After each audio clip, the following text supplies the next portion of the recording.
Assalamualaikum warahmatullahi wabarakatuh.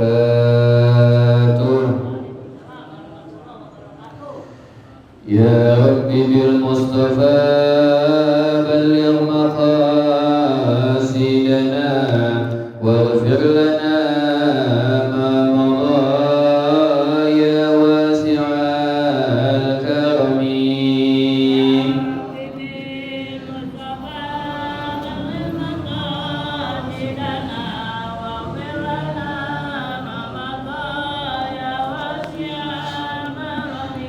لم يحتلم قط طه مطلقا أبدا وما تثاءب أصلا في مدى الزمن.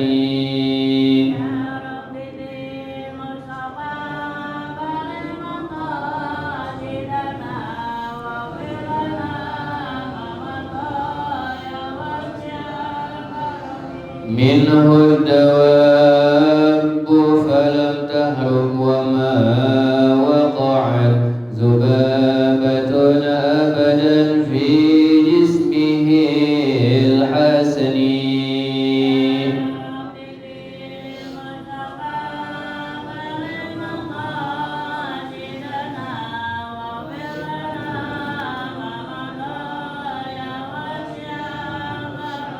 بخلفه كأمام رؤية ثبتت ولا يرى أثر بول منه في علن.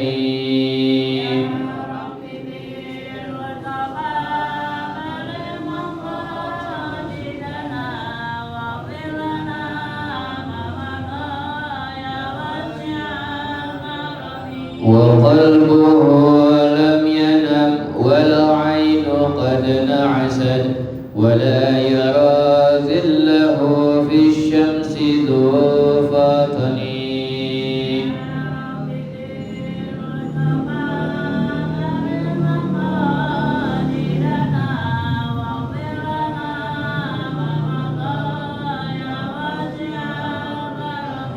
كتفاه قد علتا قوما إذا جلسوا عند الولادة سفيادا بمختتنين.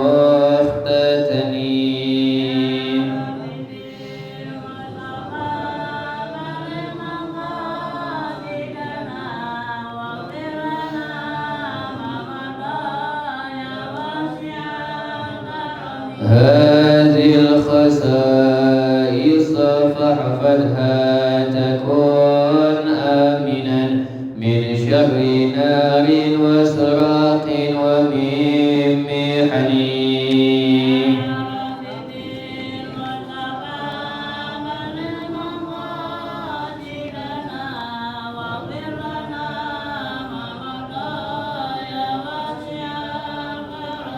مولاي صل وسلم دائما أبدا على حبيبك خير الخلق كلهم.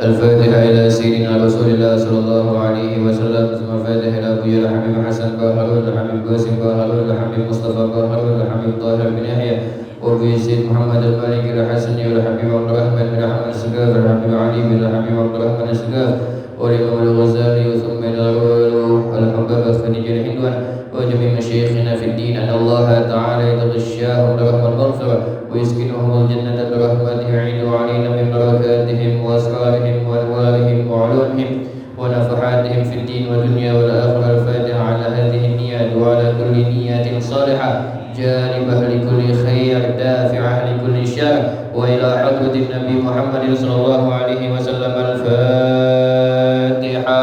أعوذ بالله من الشيطان الرجيم. بسم الله الرحمن الرحيم. الحمد لله رب العالمين الرحمن الرحيم مالك يوم الدين إياك نعبد وإياك نستعين اهدنا الصراط المستقيم صراط الذين أنعمت عليهم غير المغضوب عليهم ولا الضالين آمين اللهم صل وسلم على سيدنا محمد الفاتح لما أغلق الخاتم الناصر الحق بالحق والهادي إلى صراطك المستقيم وعلى آله وصحبه حق قدره ومقداره العظيم اللهم أخرجنا من ظلمات الوهم وأكرمنا بنور الفهم وافتح علينا وحسن أخلاقنا بالحلم وسهل لنا أبواب فضلك وانشر علينا من خزائن رحمتك يا أرحم الراحمين. Sampai bacaan kita Adabut Tayammumi, halaman Adabut Tayammumi 34, dibuka kitabnya halaman 34. Adabut Tayammumi. Bismillahirrahmanirrahim. Adabut Tayammumi. Fa in ajazta an isti'malil ma'i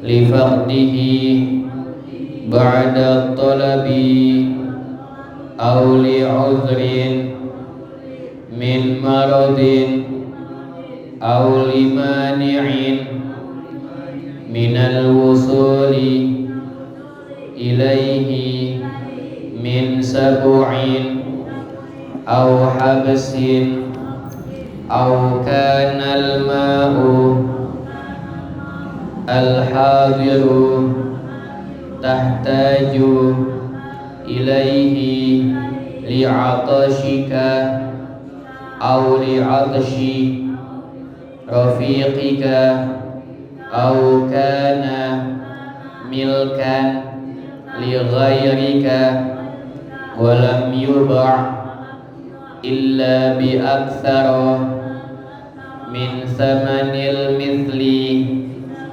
aw kana bika jirahatun aw maradun takhafu minhu ala nafsika fasbir hatta yadkhula waqtul fariidati thumma qsid sa'idan tayyiban alayhi turabun khalisun tahirun layyinun fadrib alayhi bikaffayka dhamman baina asabi'ika.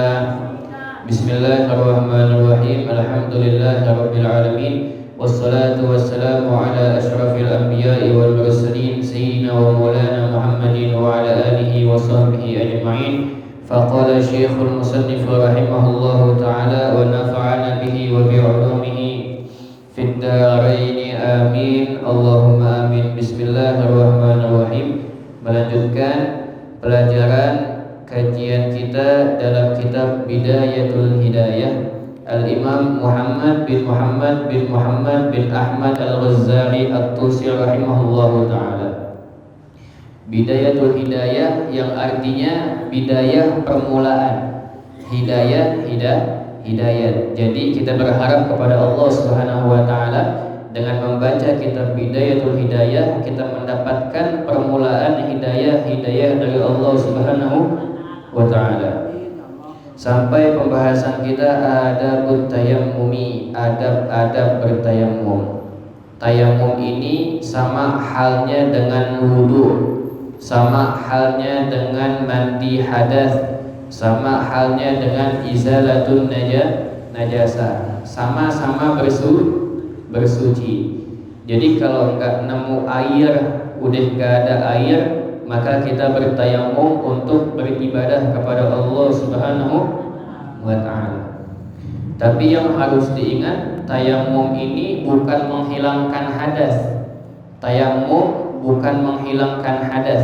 Hadas tetap ada, tapi tayamum hanya memperbolehkan dia untuk sholat atau ibadah-ibadah yang lain. Karena nggak ada air, maka dia boleh bertayamum. Hadasnya masih ada, tapi dia boleh beribadah. Hadasnya tetap ada. Maka jikalau ada kita sedang bertayamum, setelah tayamum tiba-tiba kita ketemu dengan air, maka tayamumnya batal. Kita wajib berwudu atau mandi wajib dengan air tersebut. Karena tayamum tidak menghilangkan hadas, tapi membolehkan seseorang untuk beribadah kepada Allah Subhanahu wa taala.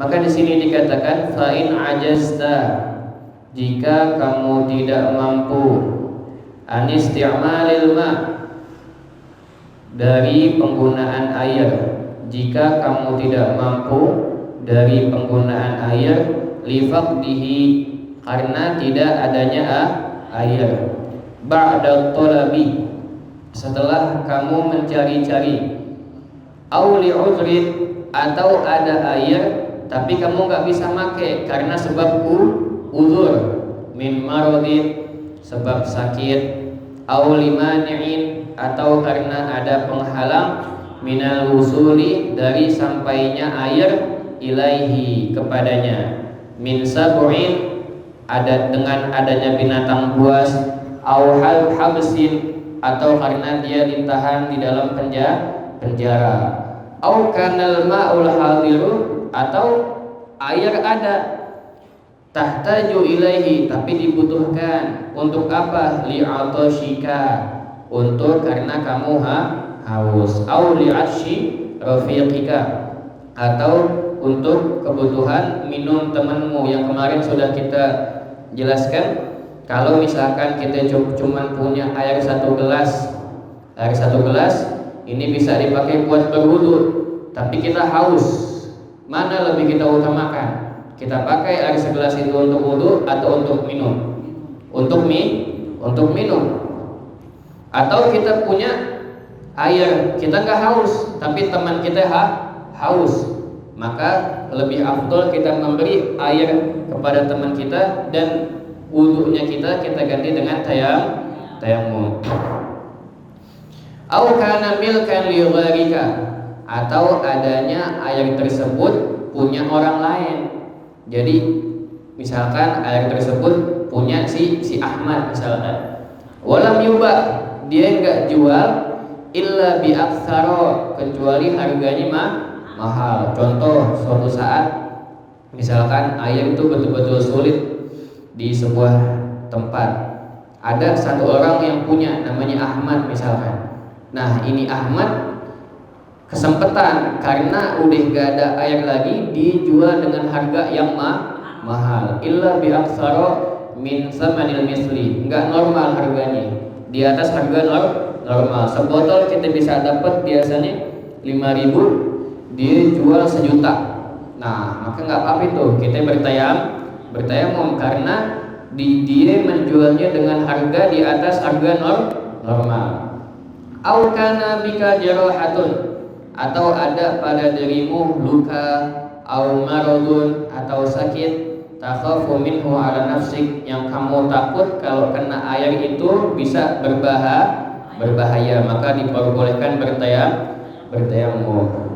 Fasbir hatta yadkhula waqtul fardhah, maka sabarlah sampai masuk waktu ibadah sholat yang wajib. Tsumma qsid sa'idan, kemudian carilah tanah thayyiban yang baik, alaihi yang di atasnya turabun ada debunya, khalisun yang murni, tahirun yang suci, layyinun yang lembut, fadrib yang artinya di sini adalah maka ambillah, alaihi tanah tersebut, bikaffaika dengan kedua tanganmu, dhamman dengan merapatkan, baina asabi'ika di antara jari-jarimu. Jadi kita suatu saat mungkin kita akan dipakai nih tentang tayamum, karena mungkin nggak ada air. Kalau masih ada air di tempat itu maka tidak boleh tayamum, wajib untuk dia bersucinya dengan air. Jangan sembarangan. Kalau ngencing juga kemarin sudah dijelaskan tuh. Kalau ngencing jangan di dalam lubang. Takutnya di dalam lubang ada jin. Takutnya di dalam lubang ada jin. Makanya kan kita dilarang sama agama untuk ngencing di dalam lubang. Kenapa? Karena lubang itu tempat sembunyi, tempat hidupnya jin. Jadi jin sama kayak manusia. Jin itu sama kayak manusia. Kalau di siang hari jin aktivitas. Jadi kalau di siang hari jin beraktivitas. Tapi kalau di malam hari dia pulang. Nah, tempat-tempatnya jin itu lubang, rumah-rumah kosong, itu tempat-tempatnya jin. Di rumah-rumah kita juga ada sebetulnya jin. Tapi yang penting kita nggak mengganggu jin, jin tidak akan mengganggu kita. Kalau kita mengganggu jin, maka jin itu punya sifat dendam. Dan dendamnya jin itu 10 kali lipat daripada dendamnya manusia. Contoh, misalkan ada si Ahmad punya ibu, ibunya dibunuh sama seseorang. Anaknya Ahmad dendam nggak? Dendam. Nah, si jin itu dendamnya 10 kali lipat. Bayangin. Makanya jangan sampai kita mengganggu jin, jangan sampai. Kalau ada kemarin tuh kita bahas ular. Kalau ada ular masuk di dalam rumah kita, hati-hati. Takutnya itu bukan ular sungguhan, takutnya itu jin, takutnya jin. Kan ada beberapa hewan yang memang dianjurkan oleh Rasulullah buat dibunuh. Di antaranya apa? Cicak, ular, tikus. Tikus bantai nggak apa-apa itu. Kalau tikus nggak apa-apa. Apalagi anjing. Anjing, tapi anjingnya bukan ini. Anjing yang mengganggu. Anjing yang mengganggu atau anjing liar. Terus yang kelima, kalajengking. Kalau ada hewan-hewan 5 ini, bunuh. Kalau dibunuh kita mendapatkan pahala. 1 kali pukulan 30 pahalanya, 2 kali pukulan 20 pahalanya, 3 kali pukulan yang artinya dia nggak mati kecuali dipukul 3 kali, dia hanya mendapatkan 10 pahala. Makanya Sayyidah Aisyah radhiyallahu anha tiap malam Jumat itu keliling melihat rumahnya ada cicak gak nih, karena pengen ngebunuh cicak, karena mendapatkan pahala di hadapan Allah Subhanahu wa ta'ala. Makanya kalau ada ular, naudzubillah min dzalik, ada ular masuk ke rumah kita, jangan langsung dibunuh. Nah, ular di sini adalah ular sawah, ular hutan, ular semak-semak. Kalau ada ular kayak gitu dibunuh nggak apa-apa. Tapi kalau ularnya nggak normal, kan di dalam rumah nggak normal, ular di dalam rumah nggak normal, maka langsung dihadapin ular itu, jangan takut gak? Nggak takut, dihadapin. Wahai ular, ingat gak? Wahai jin, ingat gak perjanjian Nabiullah Sulaiman alaihissalam dengan bangsa jin? Apa perjanjiannya? Perjanjiannya bangsa jin gak boleh mengganggu manusia kecuali dengan wujud jin. Jadi kalau dia berwujud selain jin, maka dia tidak boleh mengganggu manusia. Masalahnya jin ini bisa berubah-ubah bentuk, bisa jadi hewan, bisa jadi manusia. Dan yang paling sering jin ini suka berubah menjadi ular. Jadi jin yang paling sering itu suka berubah menjadi ular. Disampaikan ke ular itu, wahai jin, wahai ular, kamu ingat gak perjanjian Nabi Allah Sulaiman alaihissalam kepada bangsa jin? Gak mempan sekali, 2 kali ulangin. Kata Nabi Muhammad kalau gak mempan sekali, ulangin 2 kali. Wahai jin, ingat gak kamu perjanjian Nabi Allah Sulaiman dengan bangsa jin? 2 kali gak mempan. 3 kali, wahai jin, ingat gak kamu perjanjian Nabi Sulaiman dengan bangsa jin? Yang artinya tadi perjanjiannya bangsa jin gak boleh mengganggu manusia kecuali dengan wujud jin. Selain wujud jin gak boleh mengganggu manusia.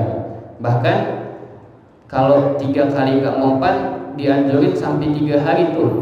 3 hari.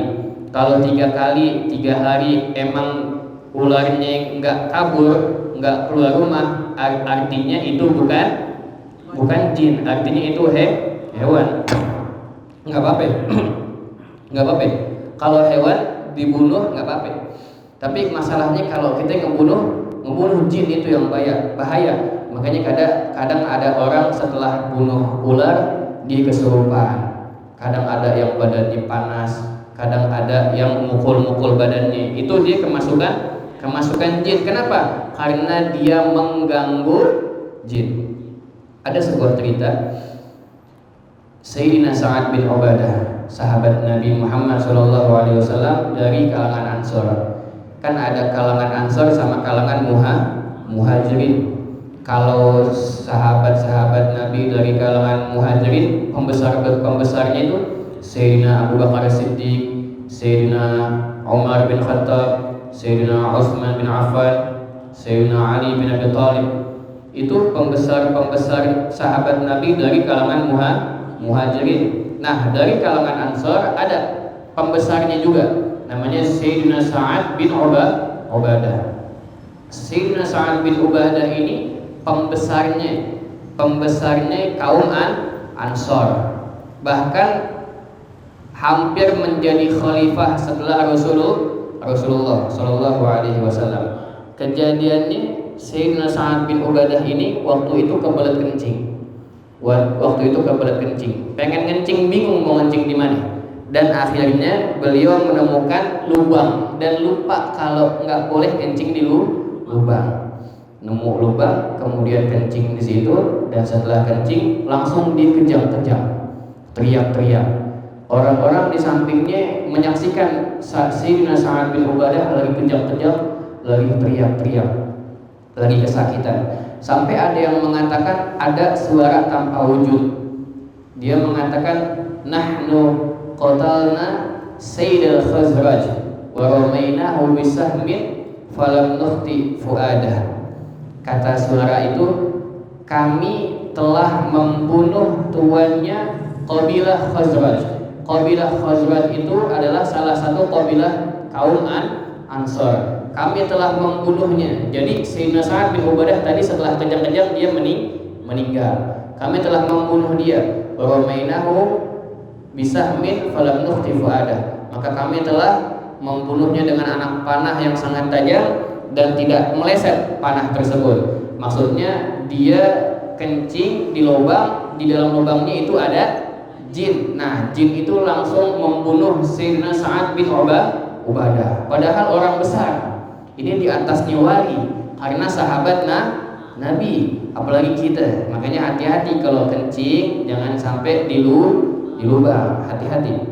Itu Sayyidina Sa'ad bin Ubadah meninggalnya karena kencing di lubang, dan kemudian ada jinnya, dan jinnya yang membuat mati itu Sayyidina Sa'ad bin Ubadah. Ada cerita lagi, ada seorang perempuan yang ingin menikah. Jadi perempuan ini pengen menikah. Nah, sebelum hari H-nya semua udah dipersiapkan tentang pernikahannya, bajunya dan segala macam halnya sudah dipersiapkan. Sebelum hari H-nya itu perempuan lagi membuang air dari atas rumahnya di jendela, dan tumpah air itu ke bawah. Nggak taunya di bawah ada orang lewat kena tumpahannya dan nggak taunya itu adalah jin yang berwujud manusia. Langsung perempuan itu setelah nyerang orang tadi langsung kesurupan, langsung sakit, langsung mukul-mukul badannya. Makanya lihat kalau ada orang kemasukan setan, pasti pertama beda, mukanya beda, suaranya berubah, betul gak?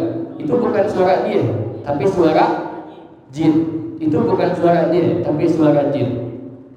Kemudian langsung dipanggil orang pintar, bahasa kita ya, orang pintar, orang soleh dipanggil buat nyembuhin perempuan ini. Ketika dipanggil, dibaca-bacain tuh Quran. Biasanya sama orang soleh tadi kalau dibaca-bacain Quran, itu setan jinnya langsung keluar. Tapi ini enggak, betah nih. Udah dibacain surat Al-Baqarah. Nah, surat Al-Baqarah salah satu surat untuk menghilangkan jin. Jadi kalau ada jin di rumah kita, hilanginnya dengan membaca surat Al-Baqarah. Udah dibacain ayat kursi, surat Al-Baqarah. Surat Al-Baqarah aja kan hampir 3 juz. 1 juz kita baca hampir satu jam. Yang artinya itu orang soleh udah membacain hampir 3 jam. Tapi setannya betah, nggak keluar. Langsung setannya bilang, jinnya bilang, ente bacain Quran, ente muridnya siapa katanya. Kaget, yang bacain Quran kaget. Karena setannya ngomong, langsung setannya, saya ini belajar Al-Qurannya sama Sayyidina Ali bin Abi Thalib. Kaget lagi, karena jinnya belajar sama Imam Ali bin Abi Thalib, menzamani Imam Ali bin Abi Thalib. Dan jin itu umurnya panjang-panjang. Yang harus kita ketahui, jin itu umurnya panjang. Aku ini menzamani Imam Ali bin Abi Thalib. Kamu baru mengaji sama ustadz katanya, kalah sama aku. Kata orang soleh, kalau kamu muridnya Imam Ali bin Abi Thalib, kenapa kamu ganggu perempuan ini? Kenapa kamu mengganggu perempuan ini? Kemudian dijawab sama jinnya, aku niatnya gak mengganggu. Aku lagi jalan berwujud manusia, dan aku lagi jalannya itu lagi pengen datang ke masjid, pengen ngaji. Aku pengen datang ke majelisnya ulama. Bayangin tuh, jin ngaji. Kalau kita nggak mau ngaji, berarti kita kalah sama jin. Jin ngaji. Aku pengen datang nih ke majelisnya ulama fulan. Tapi tiba-tiba perempuan tadi nyiram aku dari atas. Aku kena basah, udah rapi, udah wangi, niat pengen ngaji batal karena perempuan ini. Maka aku ganggu. Kemudian orang soleh tadi bilang, ya udah gimana caranya ini? Karena perempuan ini pengen menikah, ibunya bingung karena besok pengen menikah. Langsung orang soleh ini bilang, ya sudah, dengan berkah gurumu dan berkah Al-Imam Ali bin Abi Thalib, tolong keluar dari badan perempuan ini. Setannya langsung bilang, waduh, kalau udah bawa nama guru, kalau udah bawa nama Imam Ali bin Abi Thalib, aku nggak berani nih, aku keluar. Tapi ingat, aku keluar bukan karena bacaanmu, aku keluar bukan karena bacaan Quranmu, tapi aku keluar karena guruku Al-Imam Ali bin Abi Thalib. Maka keluar setan tersebut. Makanya jangan sampai kita ngencing sembarangan. Takutnya di situ ada jin, dan kita kalau udah kena jin bahaya. Bisa jin itu kadang orang kesurupan ada yang keturunan, betul gak? Bapaknya suka kemasukan setan, anaknya kadang suka kemasukan setan juga. Mungkin bapaknya atau neneknya atau buyut-buyutnya pernah mengganggu jin. Makanya bahaya, jangan sampai kita mengganggu jin. Kalau kita mengganggu jin, kita bakal diganggu. Bukan hanya kita yang diganggu, tapi anak, cucu, keturunan kita bakal diganggu oleh jin. Karena jin itu punya sifat dendam yang berbeda dengan manusia. Sifat dendamnya 10 kali lipat daripada manusia. Makanya kalau ngencing hati-hati. Kalau bahasa orang dulu, apa namanya itu? Misi apa namanya? Iya, permisi dulu kalau mengencing ya.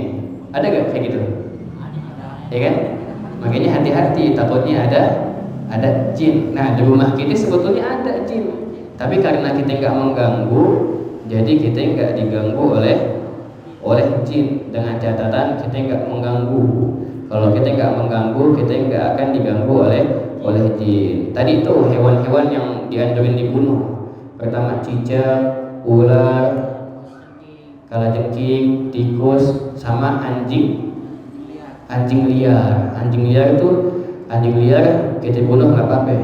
Tapi kalau anjing peliharaan nggak boleh dibunuh. Anjing peliharaan nggak boleh dibunuh anjing yang lucu-lucu, dan juga nggak boleh dipelihara. Banyak orang Islam sekarang nih miaranya aneh-aneh, anjing dipelihara, nggak boleh.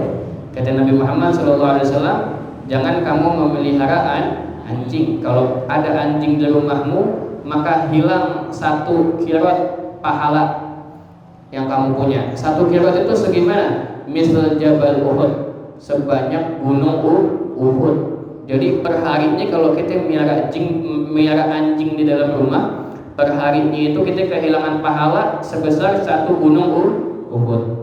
Kecuali anjingnya itu ada hajat, contoh buat jagain rumah, contoh buat jagain sawah, buat keselamatan, kan ada tuh, maka diperbolehkan. Tapi kalau nggak ada hajat, jangan miara anjing. Suatu waktu Nabi Allah Nuh alaihissalam, kan Nabi Ulul Azmi ada 5. Nabi Ulul Azmi ada 5. Nabi Ibrahim, Nabi Nuh, Nabi Musa, Nabi Isa, Nabi Muhammad Sallallahu Alaihi Wasallam. Nah 5 nabi ini 5 yang paling afdal daripada nabi-nabi yang lain. Jadi derajatnya paling tinggi nih 5 ini. Di antaranya Nabi Allah Nuh alaihissalam. Nabi Allah Nuh alaihissalam suatu waktu lagi jalan ketemu anjing. Nah anjingnya ini udah hitam, matanya 1, jelek, kacau pokoknya. Kemudian Nabi Nuh terlintas dalam hati, nggak diucapin, terlintas dalam hati, ini anjing jelek banget, ini anjing jelek banget, udah jelek, hitam, matanya 1, dekil. Langsung anjing tadi diam dan bisa bicara dengan ucapan manusia. Wahai Nabi Nuh, katanya, wahai Nabi Nuh, kamu menghina aku. Kaget Nabi Nuh karena anjingnya bisa ngomong. Kamu menghina aku. Kalau kamu pengen tahu, aku saat ini berwujud anjing bukan karena aku yang ingin. Siapa yang ingin? Allah. Siapa yang menjadikan aku anjing? Siapa yang membuat mataku cuma 1? Siapa yang membuat aku jelek seperti ini? Allah. Kalau aku ingin, aku nggak pengen jadi anjing, aku pengen jadi manusia. Tapi kan semua kehendak Allah. Maka di situ Nabi Nuh alaihissalam nangis. Karena kita nggak boleh mengejek siapapun, menghina siapapun, apalagi fisik orang lain. Karena fisik dia bukan dia mau, tapi itu kehendak Allah. Makanya dikatakan Nabi Nuh li'annahu yanuh, karena dia sering menangis kepada Allah. Menangisnya kenapa? Karena tadi tuh ingat sama anjing, tuh. Jadi dia dinasihatin sama anjing, dinasihatin sama Allah melalui anjing. Sama kayak Nabi Muhammad. Nabi Muhammad kan dididik. Siapa yang mendidik? Allah. Adzabani Rabbi fa ahsana ta'dibi. Allah lah yang mendidikku, dan didikan Allah kepadaku adalah didikan yang terbaik. Karena ayahnya Nabi Muhammad udah yatim, betul ya? Kemudian waktu kecil ibunya meninggal. Makanya yang mendidik Nabi Muhammad siapa? Allah. Adzabani Rabbi fa ahsana ta'dibi. Tadi Nabi Nuh juga dididik sama Allah melewati anjing tadi. Makanya berhari-hari nangis ingat anjing yang tadi tuh. Makanya kata Imam Ali bin Abi Thalib, jangan suka mencela fisik orang lain. Kata Imam Ali, jangan suka mencela fisik orang lain. Kalau kamu mencela fisik orang lain, nanti suatu saat celaan kamu akan ada pada dirimu. Atau kalau bukan sekarang, nanti di waktunya itu akan ada pada dirimu. Walaupun kata Imam Ali bin Abi Thalib, walaupun kamu kadang-kadang bercandain perempuan yang sedang hamil. Kan kalau sedang hamil aneh-aneh kan, badannya gemuk, beda. Apalagi sekarang lagi ada TikTok nih, komen asal-asalan, bahaya. Kata Imam Ali bin Abi Thalib, aku nggak berani membicarakan kekurangan orang yang sedang hamil, yang gemuk, yang gendut. Aku takut aku nanti akan menjadi hamil. Tuh kata Imam Ali bin Abi Thalib, aku takut aku nanti akan menjadi hamil. Makanya jangan sampai mulut kita dan jangan sampai tangan kita mengetik di sosial media dengan hal-hal yang menyakiti orang lain. Karena semua ciptaan Allah Subhanahu wa Ta'ala. Kalau pengen mah nggak ada yang jelek di muka bumi. Pengen hidungnya mancung, pengen mukanya putih, pengen matanya bagus. Tapi kan semua kehendak Allah. Yang artinya kalau kita menghina dia, kita membicarakan kekurangan dia, sama aja kita menghina Allah Subhanahu wa Ta'ala. Dan ini pembahasan tayamum insyaallah kita lanjutkan di minggu depan. Jadi ingat, tayamum bukan menghilangkan hadas, tapi membolehkan seseorang untuk beribadah. Hadasnya tetap ada, tapi dia boleh untuk sholat, boleh untuk baca Quran, boleh untuk membawa Quran, boleh untuk tawaf, dan boleh ibadah-ibadah yang lain. Tapi hadasnya masih ada. Hadasnya masih ada. Wallahu a'lam bishawab. Ya Rabbana a'tarafna bi annana a'tarafna wa annana wa ala ladha syarafna fatub alaina taubat tarsilu kulla hawba wa amini rawati waghfir li walidina rabbi wa mauludina wa sairil khillani wa kulli dhi mahabba aw jiratin wal muslimina ajma'a. Amin rabbi asma fadlan wa judan la biktisabim minna bil mustafa rasuli na'udha bi kulli sulim alaihi adda habbi wal ali wal ashabi idada tushis suhbi walhamdulillah wattanahi. Baca bersama-sama. Bismillahirrahmanirrahim. Subhanakallahumma wa bihamdika asyhadu an la ilaha illa anta astaghfiruka wa atubu ilaik. Alhamdulillah ala